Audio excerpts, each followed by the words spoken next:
क्या ये बड़ा दांव वाकई बड़ा दांव साबित होगा उनके फायदे में, या कहीं इसी के चक्रव्यूह में वो खुद केजरीवाल खुद तो नहीं फंस जाएंगे?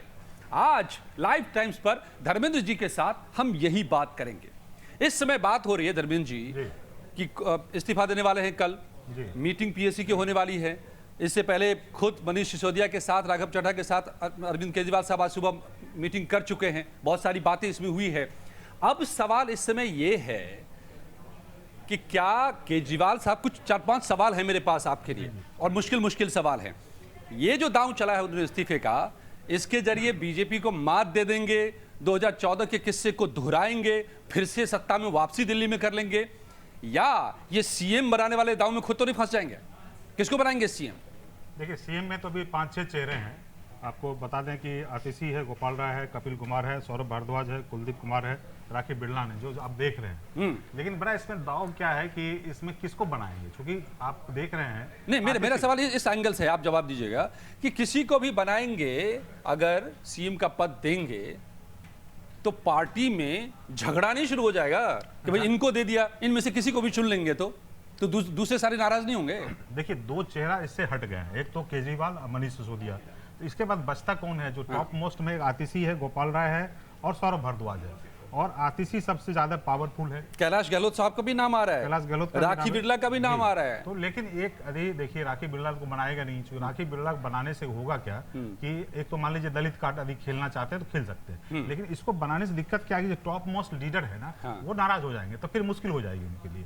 क्योंकि आप एक जो है हायरार्की होती है, एक केडर का जो एक सिस्टम होता है, उसमें यदि कहीं नीचे लेवल पर लाते हैं तो ऊपर लेवल को दिक्कत होगी, तो उसमें फिर पार्टी को संभालना मुश्किल हो जाएगा। और आतिशी जो है केजरीवाल का दूसरा रूप है, उसको राजनीति भी आती है, रणनीति भी आती है, कैसे घेरा जाता है विपक्ष को उसको वो भी पता है। तो राजनीति तो ये भी कहती है ना कि जो मजबूत हो बहुत ज्यादा, जो आपके समानांतर खड़ा हो सकता हो, उसको कभी सामने मत लाओ, नहीं तो आप पर खुद पर खतरा हो जाएगा। अगर ये दिक्कत आई तो देखिए, उस सब आतिशी हो, चाहे मनीष सिसोदिया हो, चाहे संजय सिंह हो, केजरीवाल के सामने जो है किसी का बड़ा कद नहीं है। अच्छा। तो जैसे आप बीजेपी में मान ले मोदी है, उसी तरह जो है आम आदमी में केजरीवाल है। तो आतिशी को बना देने से कोई दिक्कत नहीं है, क्योंकि आतिशी जो है उसी लाइन लेंथ पे बॉलिंग करती है जैसे केजरीवाल करते हैं, तो वहां पे दिक्कत नहीं है। गोपाल राय के साथ क्या है कि वो नेता अच्छा है, लेकिन उनका फिजिकल थोड़ी दिक्कत है, उतनी एक्टिविटी नहीं है, ना दौड़ बढ़ा है, ना उतना बातों को ट्विस्ट कर पाते हैं। उस मामले में 2 चेहरा जो बचता है, आतिशी और जो है सौरभ भारद्वाज, तो ये इस 2 चेहरे में से हो सकता है। तो आतिशी सबसे ज्यादा उसका बैकिंग होगा, क्योंकि उसको मनीष सिसोदिया भी चाहते हैं, उस संजय सिंह भी चाहते हैं, केजरीवाल भी चाहती हैं, केजरीवाल भी चाहते हैं, उसके बाद उनकी पत्नी भी चाहती है। आपको भरोसा है कि आतिशी भविष्य में कभी अरविंद केजरीवाल को अगर एक बार सीएम बन गई तो चुनौती नहीं देंगी? नहीं, चुनौती जब कहेंगे वो उतर जाएगी। देखिए, राजनीति में ऑलवेज इफ एंड बट का रहता है। जैसे आप देखिए चंपई सोरेन का, तो वो तो पता नहीं था, और मांझी को बिहार में मांझी का देखा था। तो राजनीति में कब क्या होगा कहना मुश्किल है, लेकिन ये होगा कि मुझे जहां तक लगता है कि केजरीवाल अपने चेहरे पे ही जाना चाहेंगे। तो मुझे लगता है एक संभावना, अभी तो जो कि बोले इस्तीफा दे देंगे, मुझे लगता है कि ऐसा आएगा कि विधानसभा बुला के, उसमें रणनीति क्या है, विधानसभा बुला के 3-4 बड़ा ऐलान करेंगे, मुख्यमंत्री योजना, ये योजना, वो योजना, उसके बाद असेंबली को डिसॉल्व कर सकते हैं। ये भी एक संभावना से इनकार नहीं किया जा सकता। उसमें क्या होगा, केजरीवाल ने पद छोड़ा और केजरीवाल फिर जो सीएम चुनाव लड़ेंगे और फिर केजरीवाल सीएम बनेंगे, बीच में किसी को बनाना नहीं पड़ेगा। ये एक संभावना है, क्योंकि यहाँ पे चूंकि ये कॉन्फ्लिक्ट ऑफ इंटरेस्ट जब होगा पार्टी में, तो पार्टी में दिक्कत हो सकती है। तो आप कह रहे हैं कि यानी कि किसी और को सीएम बनाने की नौबत ही नहीं आने देंगे? ये भी संभावना, ये एक बड़ा दांव हो सकता है। समझते चलिए, नोट करते चलिए। धर्मेंद्र जी बड़ी बारीक निगाह रखते हैं तमाम खबरों पर। तो ये सिर्फ दिखावा है, आई वॉश है, वो अल्टीमेटली आप कह रहे हैं कि एक संभावना ये भी है कि किसी को सीएम बनाए बिना ही काम चला लें, चलाए। दूसरा ऑप्शन ये बीजेपी करने देगी तब तो, चुनाव तुरंत करवा लेगी तब तो। अगर बीजेपी ने टाल दिया चुनाव, नहीं फरवरी में करवाएंगे हम चुनाव, बीजेपी जनवरी में करवाएंगे। देखिए, हम लोग उस ट्रैप में नहीं फंसे। चुनाव कराने का काम बीजेपी का नहीं है, वो चुनाव आयोग का है। अरे तो असेंबली 6 महीने का तरीका होता है। ठीक है, टेक्निकली नहीं है, लेकिन मान लीजिए उसने रिकमेंड कर दिया और जो है वो रिकमेंड करके भेज दिया एलजी के पास, तो एलजी उसको एक्सेप्ट कर लेगा। एक्सेप्ट करने के बाद फिर उसका प्रोसेस है कि 6 महीना में चुनाव हो जाए। तो एक संभावना ये बनती है कि महाराष्ट्र के साथ कर ले, या महाराष्ट्र के साथ नहीं करे तो बाद में कर ले, क्योंकि ये होती है कि जैसे बीजेपी के बारे में आरोप लगता है कि अपने सहूलियत के हिसाब से जो तारीख तय होती है तो हो गया 3-4 महीने तो टाला जा सकता है, टाला जा सकता है। क्योंकि आप देखिए कि तब तक खाली नहीं रखेंगे ना पद को। उत्तर प्रदेश का अभी 10 सीटें हैं, उससे चुनाव नहीं हुआ, जबकि चुनाव यदि दूसरे राज्यों में होता तो हो सकता था, ये सवाल उठ सकता था। ये जो अभी आपका बाय इलेक्शन हुआ, उस पर विधानसभा का भी इलेक्शन हुआ, इसके साथ साथ हो सकता था, लेकिन नहीं हुआ, कोई सवाल ही नहीं उठा रहा है। आज की जो स्थिति है, केजरीवाल साहब के इस्तीफे के दांव के बाद वो चाहते हैं कि जल्दी से चुनाव हो जाए और हम इसको भुना ले चुनाव में।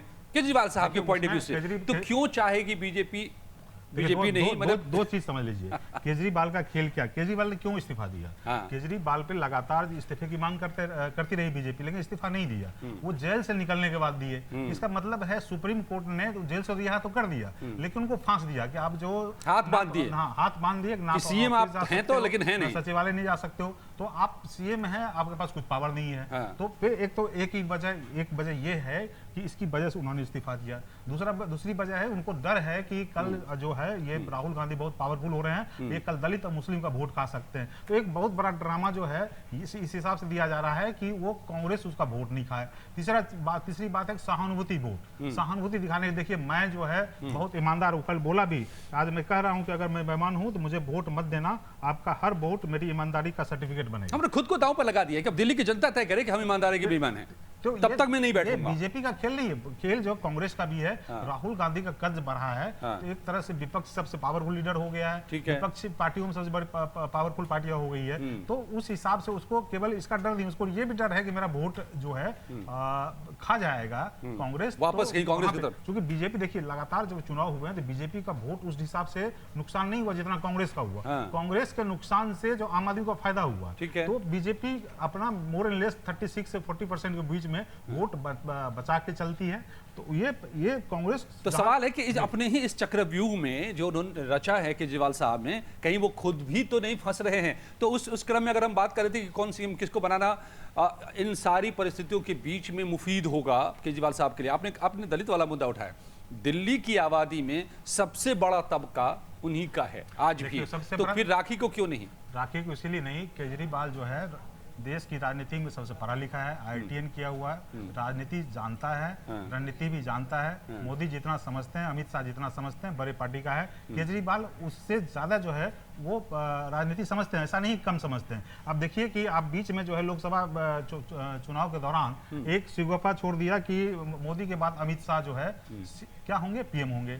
उसके बाद जो है कि योगी को हटा दिया जाएगा, तो उसके बाद तुरंत जो अमित शाह आके खंडन करते हैं, नहीं मैं नहीं हूं, मोदी ही जो चेहरा होंगे। तो उनको पता है कि उनको राजनीति कैसे करनी है, कैसे ट्रैप में करना है। तो एक तरह से चूंकि एक जो है केडर में लगातार भ्रष्टाचार का आरोप लगता रहा है, एक जो है सारे नेता जो जेल चले गए, एक तरह से निष्क्रियता आ गई है। एक से एनर्जी भरने के लिए इन्होंने इस तरह का जो है सिगुफा छोड़ा है कि पहले हम इस्तीफा दे देते हैं। जैसे 2014 के लोकसभा इलेक्शन के दौरान उन्होंने क्या किया था, इस्तीफा दे दिया था, वाराणसी चले गए थे लड़ने के लिए। उसके बाद फिर आए, फिर जो है चुनाव हुआ, तो इस तरह का 67 सीटें जीत गए, वो 67 सीटें जीत गए थे। तो उस तरह का खेल है जो कर सकते हैं, लेकिन सबसे बड़ा सवाल जो है कि केजरीवाल के हिसाब से केजरीवाल के कद का जो नेता बीजेपी में नहीं है, स्टेट लीडरशिप में नहीं है जी। तो लेकिन अब देखिए, अब इसमें जो इस चक्रव्यूह में कहां पर केजरीवाल खुद भी फंस सकते हैं, हम समझने की वो कोशिश कर रहे हैं। एक तो किसी को एक को सीएम बनाने के बाद, भले आप कह रहे हैं आतिशी को बना देने की बात आप कह रहे हैं, तो क्या बाकी जो लोग हैं, सौरभ भारद्वाज के मन में नहीं लगेगा कि आकाश में सीएम बन जाता, भले महीने भर के लिए बनता? क्या यही बात गोपाल राय को नहीं बोला कि मैं जमीन पर लड़ता रहा, शुरू से लेकर अब तक पार्टी में बना हुआ हूं, मुझे छोड़ दिया और इन्होंने आतिशी को बना दिया? चांस जो है ज्यादा लड़ाई का जो चांस है, ज्यादा मुखर भुआ जो आतिशी है। आपको पता है कि आतिशी को जो है योगेंद्र यादव ने लाया था, एक समय योगेंद्र यादव के साथ चली गई थी, उनको पार्टी से साइड लाइन कर दिया गया था, फिर पैचअप हुआ था, फिर पैचअप के जरिए जो लौटी थी। तो वो एक मुखर चेहरा है। गोपाल राय डेडिकेटेड आदमी, शांत आदमी, वो उस ढंग से नहीं करेगा। सौरभ भारद्वाज उस ढंग से भी नहीं करेगा। ज्यादा चांस है आतिशी को नहीं बनाने से, तब समस्या पैदा हो सकती है। आतिशी लड़ जाएगी, आतिशी लड़ेगी नहीं। हाँ। ये एक बीजेपी के लिए स्कोप मिल सकता है, कल जो है हो सकता तोड़ा जा सकता है आतिशी को, यदि उनको नहीं बनाने से। दूसरी बात जो है उनकी पत्नी सुनीता को नहीं बनाने का चांस है कि उसमें समस्या ये है कि परिवारवाद का आरोप लगेगा। लेकिन मुख्यमंत्री छोड़ने के साथ साथ उनके साथ कांटे भी हैं। जिस घर पे सुन लीजिए सीएम आवास पे, जिस आवास में रहते हैं वो 55 करोड़ का बना हुआ है। जब मुख्यमंत्री पद छोड़ेंगे तो उस घर को खाली करना पड़ेगा, उनकी सिक्योरिटी जाएगी, उनका जो गाड़ी भी जाएगा। और पत्नी को बनाते हैं तो उसी घर में रह सकते थे। एक संभावना ये भी पत्नी बना लें, क्योंकि यहाँ पे पत्नी को बनाने से तो एक और भी फायदा हो जाएगा ना धर्मेंद्र जी, कि ये फिर पार्टी में कलह की गुंजाइश ही नहीं बचेगी।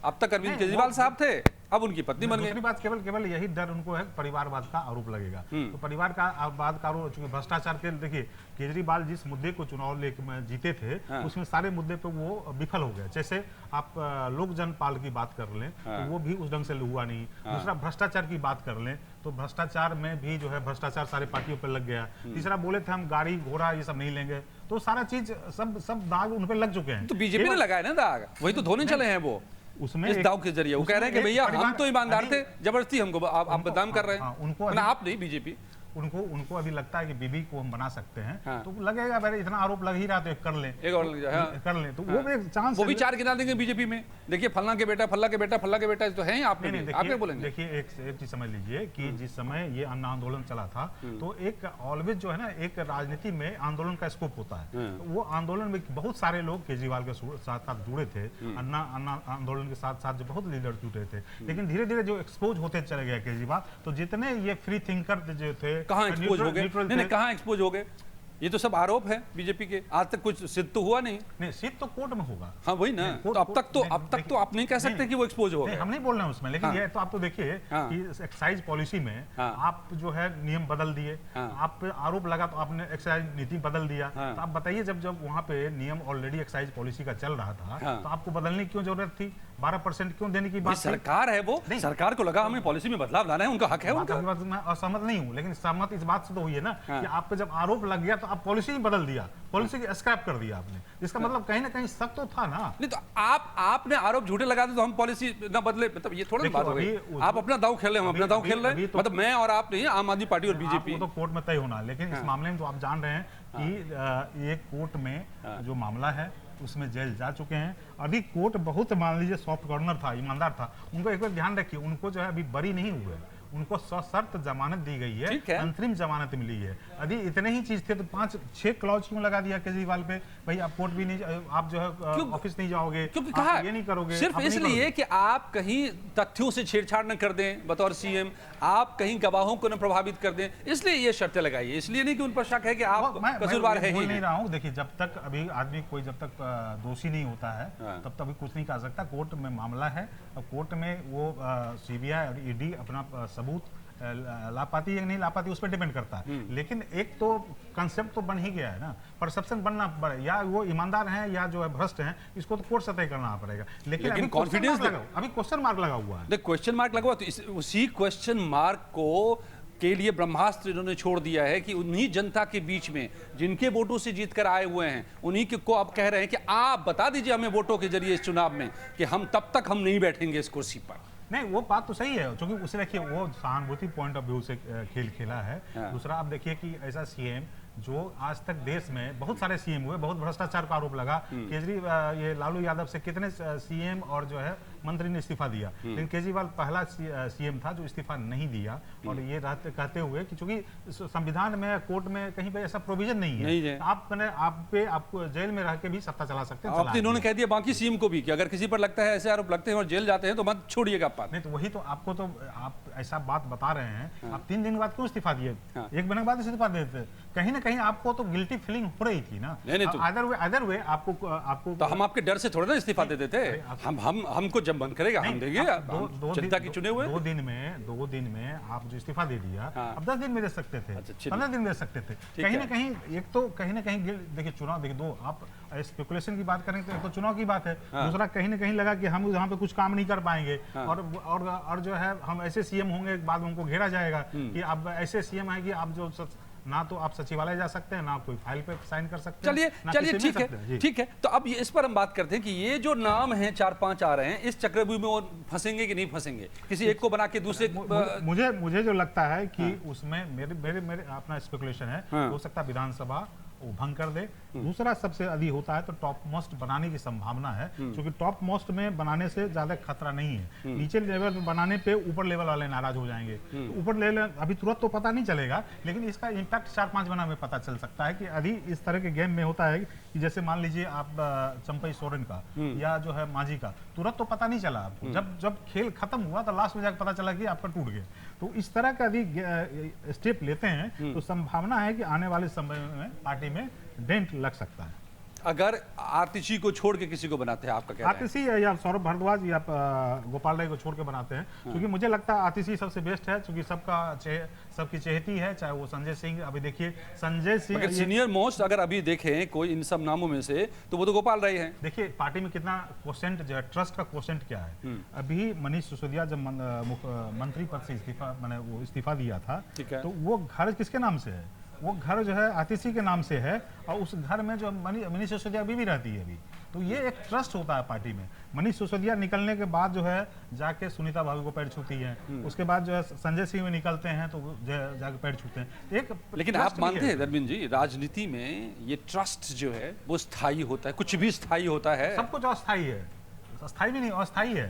तो इसमें आप लाख ये करते हैं, लेकिन कहीं ना कहीं इस चक्रव्यूह में भी, इन नामों के चक्रव्यूह में फंस तो सकते हैं। एक तो चांस है कि किसी एक को बनाएंगे अपने बाद, तो बाकियों में कहीं ना कहीं टीस तो पैदा हो सकती है। देखिए अभी आतिशी का जब बनी थी शिक्षा मंत्री, तो क्या हुआ, जब मनीष सिसोदिया जब निकले तो रोने लगी थी, बोला कि मैं ऐसे जो है इसका कुर्सी का सम्मान कर रहे हैं, जब भी चाहे हम दे सकते हैं। तो वहाँ पे वो तैयार है, उसको चूंकि पता है कि आतिशी को हमको शॉर्ट गेम नहीं लॉन्ग गेम खेलना है, और आगे अभी छोटे समय के लिए हम विद्रोह करते हैं, मुझे नुकसान हो सकता है। तो एक तरह से देखिए धीरे बढ़ते मनीष सिसोदिया के अंडर में काम करती थी आतिशी, आज धीरे इस पद पे चली गई है। तो मुझे अपना जो मानना है कि ऐसी गलती ना करेंगे कि राखी बिरलान को या कुलदीप को बना देंगे। अभी केजरीवाल ये कर सकते हैं कि दलित के वोट के ध्यान में रखते हुए कि भाई दलित वोट मेरा बिखर ना जाए, ये कर सकते हैं, लेकिन मुझे नहीं लगता है कि ऐसा कोई गेम करेंगे। ठीक है। अभी ये तो तय करना है, पीएससी की मीटिंग में भी तय हो रहा है,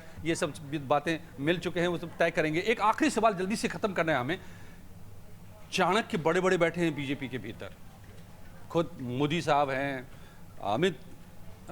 मोदी जी हैं, अमित शाह साहब हैं, तमाम नेता हैं, पूरा संघ का कुनबा है जी। केजरीवाल साहब क्या इन सबको अपनी इस दांव से मात दे देंगे कि वो भी इनको फंसा सकते हैं? नहीं, देखिए वहाँ पे केजरीवाल जैसा स्टेट में लीडर्स बीजेपी के पास नहीं है। दिल्ली में क्योंकि देखिए दो तरह के नेता होते हैं। निर्णायक नेतृत्व जो है मोदी जो है देश में है, लेकिन राज्य में जहाँ पर निर्णायक नेता होते हैं तो वहाँ पर मोदी का फॉर्मूला फेल हो जाता है। तो इसमें आपको कोई काट नजर आ रहा है बीजेपी की तरफ से, बीजेपी के पास केजरीवाल साहब के इस दांव का? नहीं, उसमें कोई चेहरा नहीं है। जैसे आपको मैं बता दूं कि मोदी जब लोकसभा चुनाव जीतते हैं तो अपने चेहरे पे जीत जाते हैं, लेकिन विधानसभा में जैसे ममता बनर्जी बहुत पावरफुल है, बिहार में नीतीश कुमार पावरफुल है, तमिलनाडु में स्टालिन ज़्यादा पावरफुल है, दिल्ली में देखिए लगातार जो है केंद्र में रह के केजरीवाल लगातार 2013 से जीत रहे हैं। तो एक तरह से वहाँ पे केजरीवाल के टक्कर में नेता नहीं है। अब नेता था, एक हर्षवर्धन हुआ करता था 2013 में, हर्षवर्धन। हाँ। वो उस समय जबकि केजरीवाल अपने उफान पे थे, उस समय चुनाव हुआ था 2013 में,